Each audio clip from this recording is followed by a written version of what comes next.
યુગ ઋષિનો સંદેશ. શિક્ષણનો ઉદ્દેશ્ય. ભારતીય બાળકોની સામે શિક્ષણનો નવો આદર્શ રજૂ કરવાનો છે. તેમને કર્મવીર બનવાનું શિક્ષણ આપવાનું છે. તેમનામાં સ્વાવલંબનની સંજીવની શક્તિ પેદા કરવાની છે. આ બધું ત્યારે થશે કે જ્યારે શિક્ષણમાં શ્રમને મહત્વનું સ્થાન આપવામાં આવશે. જ્યારે દેશના લોકો ચરિત્રની કસોટી દ્વારા ઊંચ નીચની પરખ કરશે. આજે આપણા સમાજમાં અકર્મણ્યતાનું જે ઝેર ફેલાઈ રહ્યું છે તેને દૂર કરવું પડશે.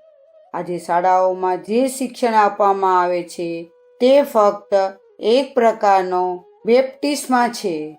હું તેને શિક્ષણ કહેતો નથી. શિક્ષણ જુદી જ વસ્તુ છે.